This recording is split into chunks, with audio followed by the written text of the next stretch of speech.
Salve, salve, bom dia, boa tarde, boa noite. Eu não sei em que momento você vai ver esse vídeo, mas retomamos as nossas atividades. Se você ainda não me conhece, eu sou Leandro Costa e este é o perfil Santana Velha Matrona. Sou enfermeiro por formação, memorialista por vocação, fui curador de um espaço museal na minha cidade, Santana do Acaraú, durante 6 anos.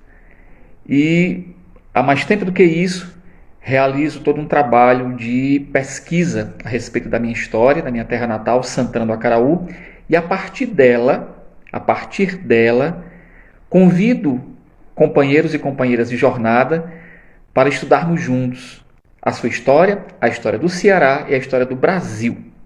Tá? Então esse é um perfil de memória, um perfil para educação patrimonial ou educação para a arqueologia. Então, se você está chegando aqui a primeira vez ou ainda não havia assistido nenhum dos meus vídeos de estudo, esse sou eu e esse é o perfil Santana Velha Matrona. Bom, vamos fazer toda uma revisão para que aqueles que desejarem embarcar conosco nos vídeos de estudo ou no estudo da nossa história local, na história local de Santana do Acaraú, possam pegar o fio da meada. Então vamos lá. Quando é que a história desse território chamado Santana do Acaraú começa? Especialmente nós, meninos da década de 80, eu sou da década de 80 do século 20, ouvimos muito de um grande memorialista chamado João Batista do Espírito Santo, o mito fundador da nossa cidade. O que é que dizia esse mito? O que é que diz esse mito fundador? Que um frade franciscano, chamado Cristóvão de Lisboa, fugindo da perseguição de indígenas, chegou a um dos olhos d'água do Serrote das Rolas, que é um serrote que existe em Santana do Acaraú, e ali ele sossegou de toda a perseguição. Ao abrir o baú das imagens que ele trazia, somente a imagem de Santana estava intacta. E Cristóvão de Lisboa viu no sinal da única imagem intacta uma intercessão divina através de Santana. Então ali, Cristóvão de Lisboa acreditou que, por intercessão de Santana, ele foi livre da perseguição dos indígenas. E redigiu uma carta, na qual deixou uma promessa de construir para a santa, naquele lugar, um templo. Mais de 100 anos depois, um sacerdote secular, Padre Antônio dos Santos da Silveira, constrói uma capela de taipa, em honra a Santana, em um lugar bem distante daquele no qual o Frei Cristóvão prometera construir uma igreja a Santa Ana. Esse é o mito fundador. Então, a partir do momento que o Padre Antônio dos Santos da Silveira constrói a Capela Santana, ali ao redor e por causa desta capela passa a existir toda uma atividade coletiva. Um grupo social, uma coletividade passa a identificar-se com as rotinas desta capela e a partir dessas rotinas, dessa identificação, vai surgindo uma coletividade que se diferencia das outras e aí surge Santana do Acaraú. Bom, mas esse é o começo da nossa história? Claro que não. A história desse território hoje chamado Santana do Acaraú começa milhares de anos atrás, quando povos originários, povos primitivos, chegados muito antes do colonizador português, deixaram suas marcas nesse território. Leandro, que registros a gente tem? As nossas pinturas rupestres, certo? Então, a nossa história não começa com o Frei Cristóvão de Lisboa, é preciso dizer isso. Assim como nós vamos ver o Ayrton de Farias, e aí eu quero apresentar para vocês os 2 livros que eu vou utilizar de agora em diante no nosso estudo. Que eu sugiro aos senhores que comprem, tá? Valorizem o trabalho dos nossos dos nossos professores. Inclusive esse camarada aqui é nosso conterrâneo, o Ayrton de Farias, tá? Então esse é um dos livros que eu vou utilizar, tá, gente? História do Ceará, do Ayrton de Farias. Gente, essa capa, vocês estão reconhecendo? Ela foi ilustrada pelo Aldifas, minha gente. Olha só que maravilha. O Ayrton de Farias, para quem não sabe, é da Serrota, do distrito de João Cordeiro, filho de Santana do Acaraú. Tá? Como muitos santanenses, ele saiu cedo. Esse livro, essa edição do História do Ceará dele, é das edições do livro técnico, é uma edição de 2007. A minha é de 2007. Tá? Então, esse é o primeiro livro que eu vou utilizar. E claro, o nosso queridíssimo O Município de Santana. Então, o nosso estudo vai ser a conversa entre essas duas bibliografias, entre esses dois livros, para quem acha complicado os termos técnicos que eu uso. Então, simplificando a coisa, nosso estudo, os vídeos que se seguirão a partir de agora, eles serão embasados nesses dois livros. Claro, mais à frente eu vou trazer outros livros também, que eu vou apresentar a vocês, tá? Mas para não confundir as nossas cabeças, por enquanto eu apresento esses dois. Então, a nossa história não começa com Frei Cristóvão de Lisboa. Ela começa com povos que habitaram essa região que nós chamamos hoje de Santana do Acaraú ou Vale do Acaraú. Em Santana, nós particularmente, quais registros nós temos desses povos? Que uma historiografia tradicional chama de pré-históricos. Que registros pré-históricos nós temos desses povos, dessas pessoas? Em Santana, até agora, nós conhecemos 3 sítios arqueológicos de pinturas rupestres. Gente, as pinturas rupestres são consideradas pelos historiadores mais modernos como fontes históricas. Tá? Então, nós temos 3 sítios de pinturas rupestres em Santana do Acaraú. O principal é o sítio de pinturas rupestres do Serrote das Rolas. Gente, o nosso sítio de pinturas rupestres do Serrote das Rolas é o sítio de pintura rupestre que mais tem carimbos de mão no Ceará. Tá? Eu não posso afirmar do Brasil, porque eu não conheço a realidade do Brasil. Mas a quem eu tenho perguntado, no Ceará, o sítio de pintura rupestre que até hoje tem mais carimbo de mão é o nosso. Existem outros 2 sítios de pinturas rupestres, um no Barro Preto, outros no Açu de Carnaúbas. O Açu de Carnaúbas não tem só pinturas rupestres, ele tem pinturas rupestres e gravuras rupestres. Então, a nossa história não começa com Frei Cristóvão de Lisboa. Ela começa com a ocupação desses povos. E as pinturas e gravuras rupestres, elas são o registro disso. Eu não vou entrar nessa questão das gravuras e pinturas rupestres, porque em outros vídeos eu já abordei isso. Tá bom? Então, vamos lá, né? Vamos lá. O livro Município de Santana começa... Como é que ele começa? Né? Primeiro parágrafo, página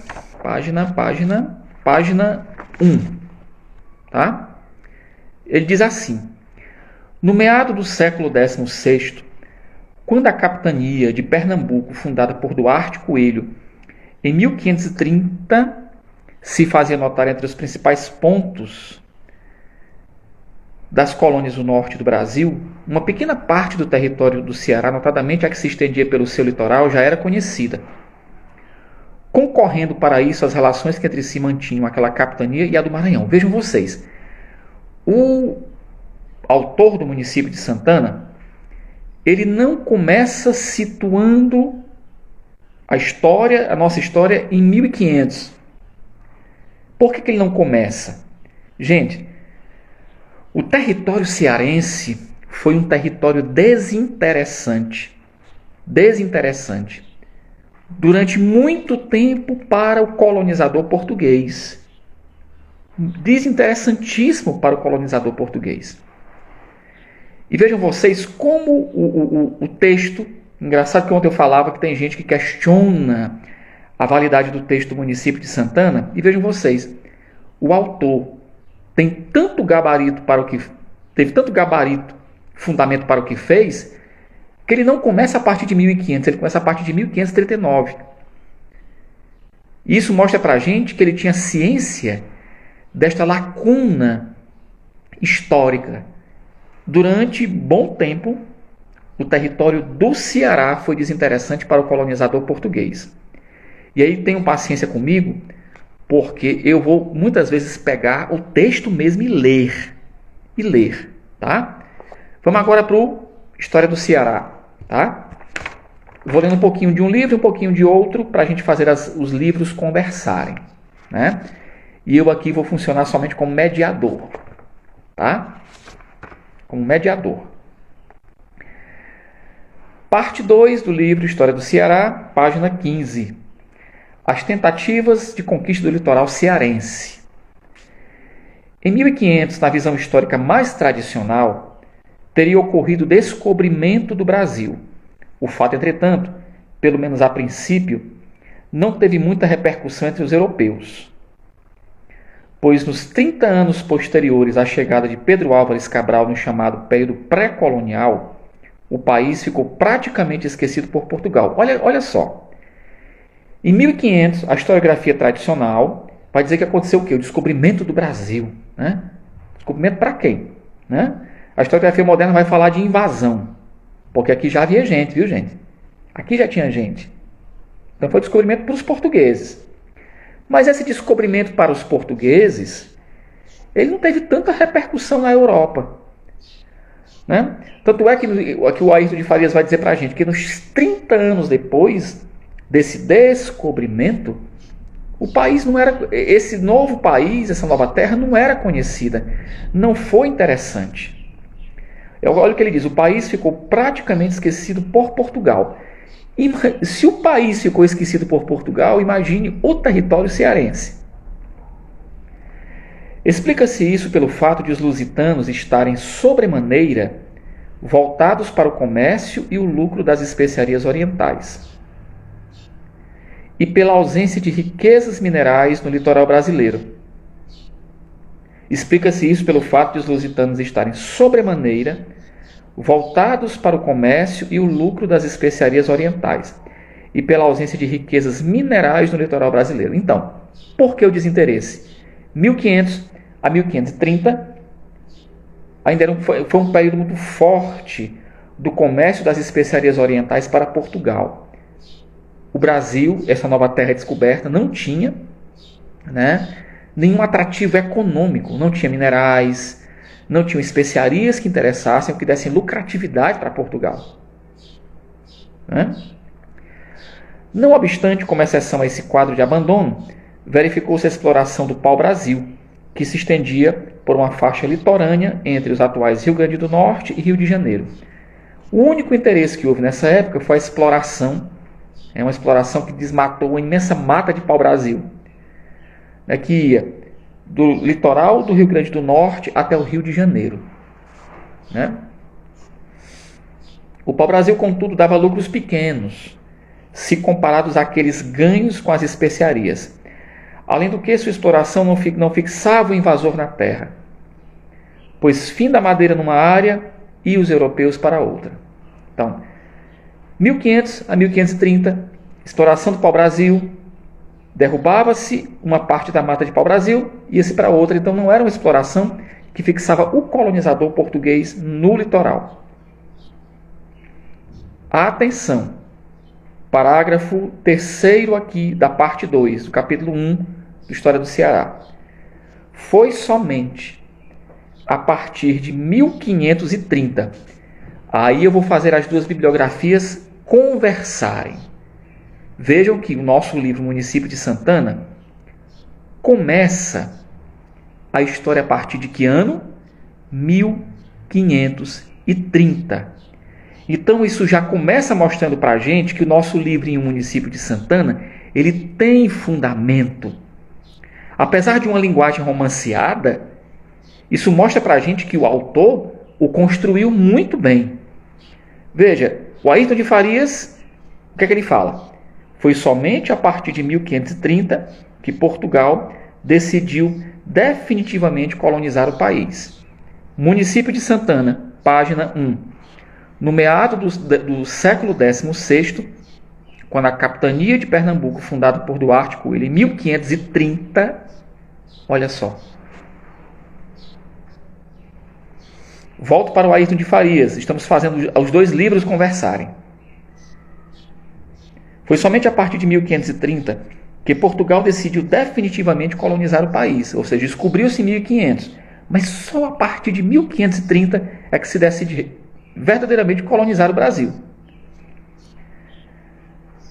Almejava assim não só evitar perder a posse do Brasil para outros povos, principalmente os franceses, que com frequência visitavam a colônia, mas também tornar esta economicamente viável, uma vez que o comércio com o Oriente perdia sua lucratividade. Ou seja, quais foram as motivações de Portugal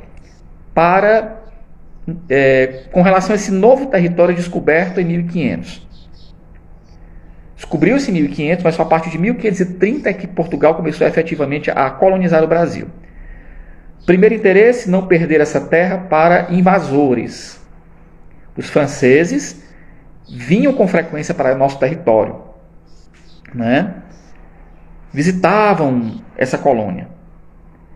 Segunda motivação, tornar esta nova colônia economicamente viável. Por que tornar essa colônia economicamente viável? Economicamente lucrativa, porque o comércio com o Oriente perdia a sua lucratividade. Acontece que o Brasil conquistado do século XVI, gente, vejam o que era o Brasil para os portugueses no século XVI. Atenção! Acontece que o Brasil conquistado do século XVI estava praticamente restrito ao litoral de Pernambuco e Bahia. Então, para os portugueses, o que era o Brasil nesse século? O litoral de Pernambuco e Bahia, no qual se encontrava a principal atividade econômica desenvolvida pelos lusitanos para fundamentar a colonização, o cultivo da cana-de-açúcar. Então, o cultivo da cana-de-açúcar foi uma atividade econômica planejada pelos portugueses para tornar o nosso território, essa nova colônia, economicamente viável. Tá? Conclui-se assim que no século XVI, o território hoje chamado de Ceará ficou quase esquecido pela coroa portuguesa. E por qual razão isso ocorreu? Aí vamos, o Ayrton ele sempre faz um paralelo entre o que diz a historiografia tradicional e o que diz a historiografia moderna.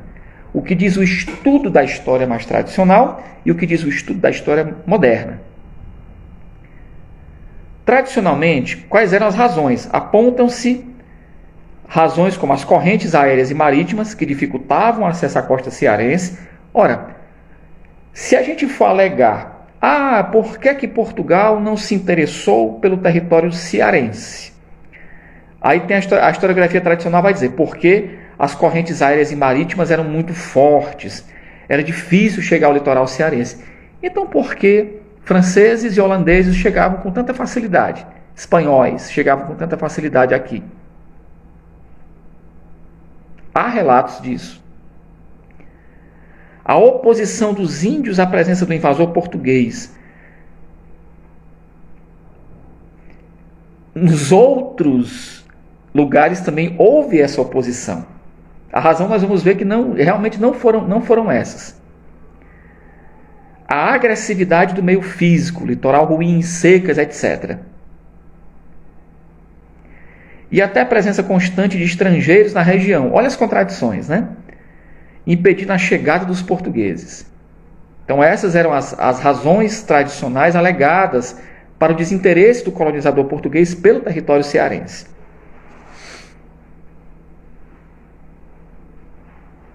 O motivo principal, contudo, foi a falta de grandes atrativos econômicos da terra. Ou seja, não haviam atrativos econômicos da terra. Gente, a colonização portuguesa é uma colonização de exploração. Ela caracteriza-se por ser uma colonização de exploração.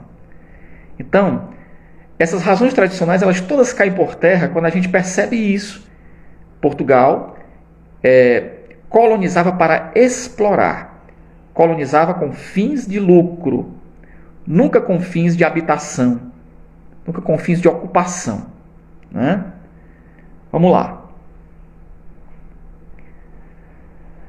O Ceará não dispunha de ouro ou prata, não servia para o plantio em larga escala de cana-de-açúcar. Então foi por isso que ninguém se interessou pelo Ceará em praticamente todo o século XVI. Não tinha especiarias. E suas riquezas, quais eram as riquezas? O que é que se levava desse território? Âmbar, algodão nativo, pimenta malagueta, sal, pau-violeta, macacos e papagaios. Não despertavam com intensidade a cobiça da metrópole. Uma nação mercantilista voltada essencialmente para o acúmulo de metais preciosos e lucros, com a apropriação ou produção de bens demandados pelo mercado europeu, aquilo que eu falei, né? Esses produtos que o território cearense oferecia, a miúde, não interessava para uma nação mercantilista que atendia aquilo que o mercado europeu pedia e queria em larga escala.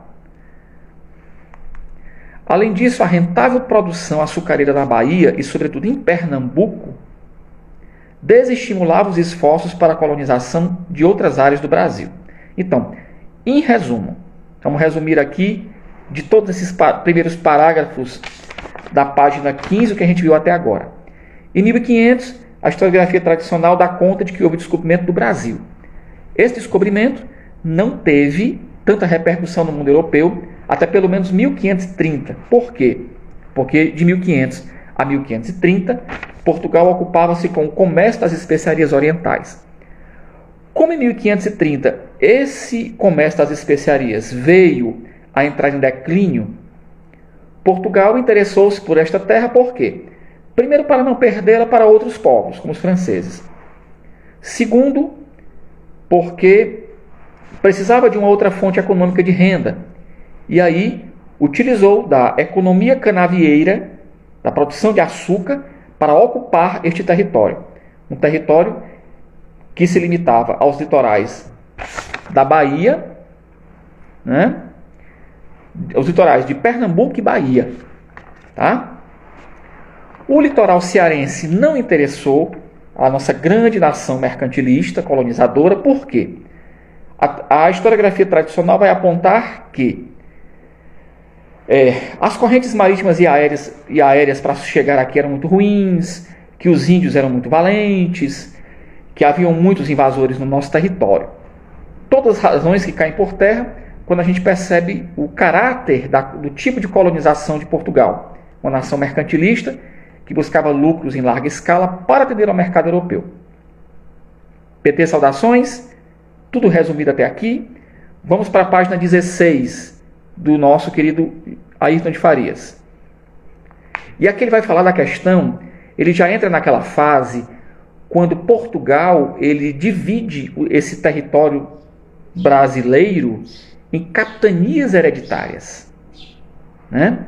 E aqui nós vemos um retrato da pior do abandono deste território cearense. O Ceará, durante grande parte do século XVI, ele não foi interessante para Portugal. Vamos continuar aqui. A maior prova do abandono cearense do primeiro século da ocupação lusa, minha gente, aconteceu quando da criação do sistema de capitanias hereditárias em 1534. Então, em 1534, houve a criação do sistema de capitanias hereditárias. E o donatário da capitania do Ceará Grande, um sujeito chamado Antônio Cardoso de Barros, grava esse nome. O donatário da capitania do Ceará Grande, Antônio Cardoso de Barros, não apresentou muito interesse por suas concessões. jamais pondo os pés nestas terras.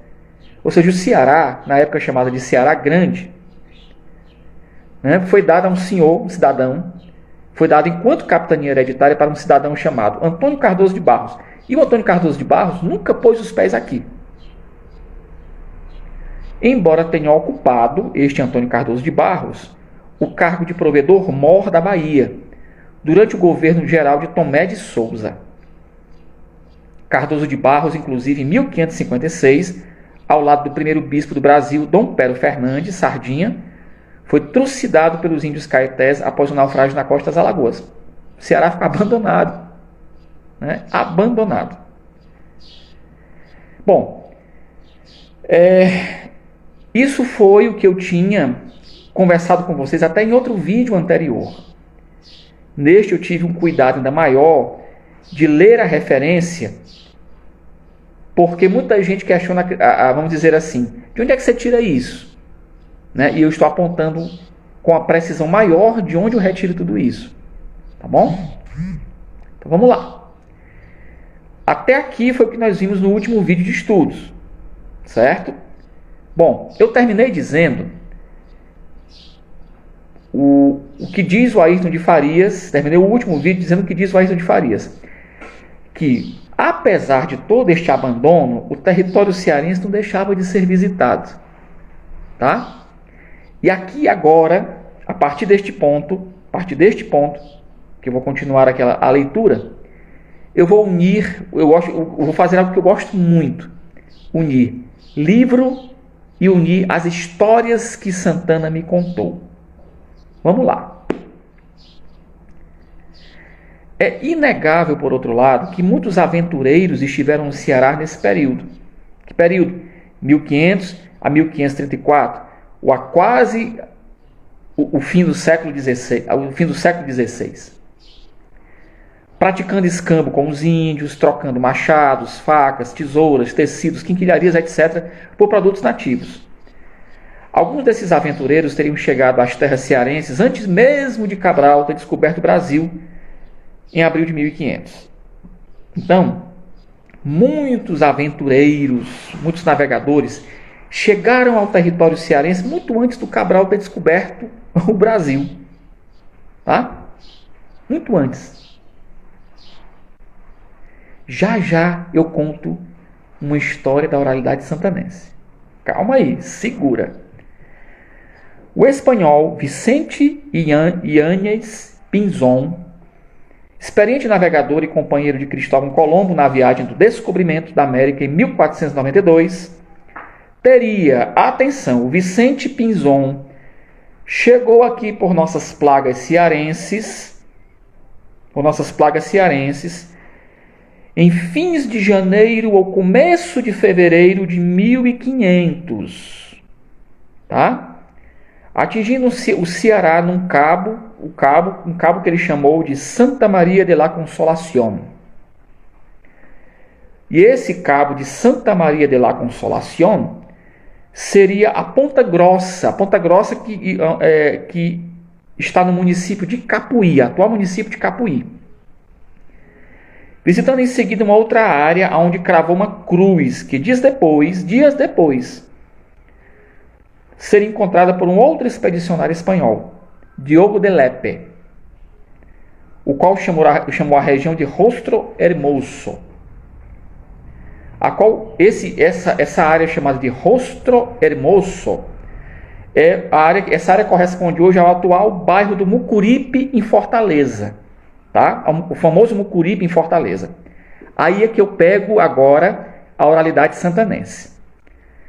Há memorialistas em Santana que dizem o seguinte, que quando o Pinzón, vamos dizer, avistou o Mucuripe, ele viu, na verdade, não foi a praia do Mucuripe, ele viu o serrote do Mucuripe, né? Muito orgulhosamente, alguns memorialistas da nossa terra, aqui eu não vou citar nomes, porque, gente, especialmente quando a gente trata com memorialista vivo, meu Deus, isso às vezes é cutucar enxame de abelha, né? Mas há um memorialista na nossa terra que ele diz que o nosso serrote do Mucuripe foi, vamos dizer assim, um monte que o Vicente Pinzon viu como sinal de terra, né? Segundo esse memorialista, o serrote do Mucuripe teria sido, na verdade, o ponto geográfico que fez com que o Vicente Pinzon descobrisse o Brasil muito antes de Pedro Álvares Cabral. Eu não vou dizer que acredito ou não acredito, por quê? Porque eu precisaria de mais fundamentação, tá? Precisaria de mais fundamentação, eu precisaria acessar, digamos assim, os documentos, porque há documentos onde o Vicente Pinzon relata isso, né? Então, para a gente poder afirmar. Mas vejam vocês o que é que diz o Ayrton, nosso querido conterrâneo Ayrton de Farias, grande professor Ayrton de Farias, a respeito das chegadas desses aventureiros ao território cearense. Eu termino esse vídeo de estudo com a opinião, mais do que a opinião, com a palavra do senhor Ayrton de Farias. Estejam atentos. Pinzon ainda desembarcaria próximo à foz de um rio batizado Formoso, de onde acabou expulso, perdendo mesmo alguns marinheiros, num violento combate após escravizar os índios locais, talvez tremembés. O navegador espanhol atingiu posteriormente o rio Amazonas, dando-lhe o nome de Santa Maria de la Mar Dulce. Tais fatos, assim, na visão de alguns historiadores, tais fatos, na visão de alguns memorialistas santanenses, que eu, por enquanto, não concordo, eu concordo com Ayrton de Farias, fariam do Ceará, e segundo os memorialistas cearenses, fariam do serrote do Mucuripe, em Santana do Acaraú, o verdadeiro local do descobrimento do Brasil. Gente, eu acho isso muito pretenso, né? Eu não gosto de dar passos maiores que as minhas pernas, né? Se o serrote do Mucuripe foi o primeiro acidente geográfico que o Vicente Pinzon viu, eu não vou afirmar isso. Eu até espero que esse nobre memorialista santanense entre depois com a gente numa live e nos apresente documentos para a gente conversar a esse respeito, tá bom? Esses espanhóis não tomaram posse das terras porque, além destas serem desprovidas de atrativos econômicos, supuseram pertencerem as mesmas já a Portugal, devido ao Tratado de Tordesilhas. Em nossa opinião, tal controvérsia hoje tem pouca importância para a compreensão da história cearense. Não passa de uma mera curiosidade. Certo? Veja o que o Ayrton diz. Em nossa opinião, tal controvérsia tem hoje pouca importância para a compreensão da história cearense. Não passa de uma mera curiosidade. Tá bom? Então, queridos, por aqui eu fico. Volto posteriormente dando continuidade nesse capítulo, juntando o município de Santana, história do Ceará do Ayrton de Farias e a nossa oralidade. Tá bom? Um abraço imenso a todos, Se gostou, compartilha, tá bom? Dá notícia de que o Santana Velha Matrona entrou de novo nos trilhos. Não perca o trem, vem com a gente.